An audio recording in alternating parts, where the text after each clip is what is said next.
आम्ही आज या ठिकाणी JNPT प्रशासनाला भेट देण्यासाठी आलेलो आहोत। गेल्या हप्ताभरामध्ये इंग्रजी वृत्तपत्रामध्ये जी या ठिकाणची म्हणजे नावाशा free terminal port JM Baxi and CMA यांच्या माध्यमातून जो या ठिकाणी पोर्ट चालवला जातोय त्याची जी भरती आहे ती भरती संबंधित भरती ही मुंद्रा येथे गुजरात या राज्यामध्ये त्यांनी ठेवलेली आहे। त्या निषेधार्थ आज आम्ही या ठिकाणी प्रशासनाला JNPTचे चेअरमन माननीय श्री वाघ साहेबांना उमेश वाघ साहेबांना भेटायला आलो आणि त्यांना पत्र सुद्धा दिलेलं आहे। या ठिकाणी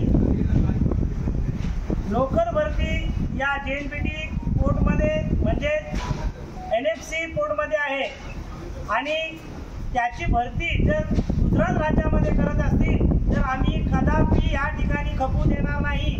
आणि ते पण तुम्हाला सांगतो, येणारे जे गुजरातवरून जी लोक भरती केलेली आहे त्यांना आम्ही या ठिकाणी काम करू देणार नाही, याची पण दक्षता घ्यावी।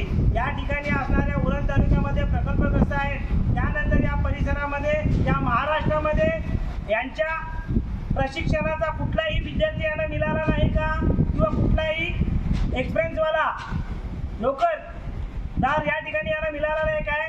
हे लोक जाणून बुजून सातत्याने महाराष्ट्राचा विचार न करता परराज्य म्हणजे गुजरातचा विचार केला जातो।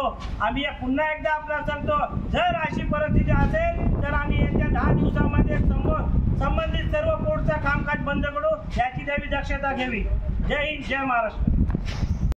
टाइम्स डिजिटलला लाईक करा, सबस्क्राईब करा, शेअर करा आणि बेल आयकॉन दाबायला विसरू नका। पाहत रहा टाइम्स डिजिटल।